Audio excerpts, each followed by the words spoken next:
সুদূর ফ্রান্সে অবস্থানরত ত্রিকালদর্শী সবজান্তা পিনাকানন্দ ভট্টাজিকে নিয়ে তৃতীয় পর্বে সবাইকে স্বাগত জানাচ্ছি।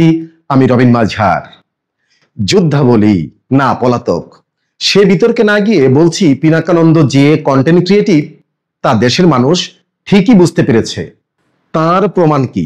পিনাকানন্দ বিভিন্ন সময় দেশের মানুষ, রাজনৈতিক দল বা গোষ্ঠীকে নিয়ে বানানো কন্টেন্টগুলো একটানা দেখলেই স্পষ্ট হয়। উদাহরণ দেই, 4 বছর আগে নারায়ণগঞ্জের শীতলক্ষা নদীতে কার্গোর ধাক্কায় যাত্রীবাহী লঞ্চ ডুবে 35 জন নিহত হয়েছিলেন। তখন পিনাকানন্দ সেই দুর্ঘটনা নিয়ে ভিডিও বানিয়ে দেশের সংবাদ মাধ্যমকে বিশ্বের কাছে খাটো করে তাদের উপর দোষ চাপিয়েছিলেন। এমনকি বাংলাদেশের মিডিয়াগুলো এটা বলবেও না এই কার্গোটির মালিক কে ছিল।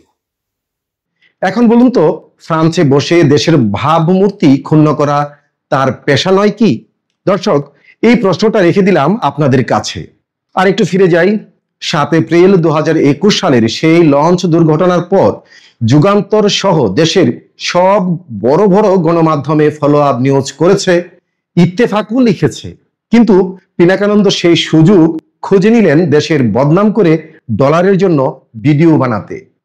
শুনে অবাক হবেন, বিএনপির এক সিনিয়র নেতা তাকে কন্টেন্ট ক্রিয়েটিভ বলায় পিনাকানন্দ ধুয়ে দিয়েছেন আলমের 1 নং পচা সাবান দিয়ে।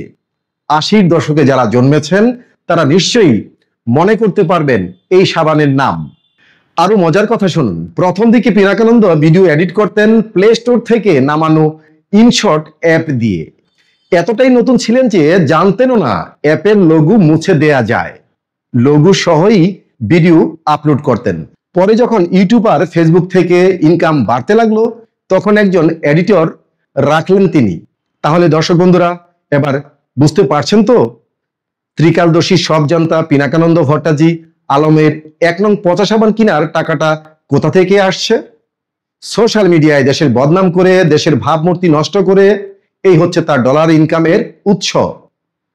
তাই আসুন নিজেকে বদলাই, বদলে যাবে দেশ। আর হ্যাঁ, এটাও সত্যি, পিনাকানন্দের বিরুদ্ধে 2টি কন্টেন্ট বানিয়ে আপলোড করার পর আমার ডেইলি বাংলা পত্রিকা ফেসবুক পেজ উধাও হয়ে যায়, আর খুঁজে পাওয়া যায়নি। তাতে কি আমি থেমে যাব? না, ইনশাল্লাহ আবার দেখা হবে, আবার কথা হবে। সে পর্যন্ত সবাই ভালো থাকুন। আল্লাহ হাফেজ।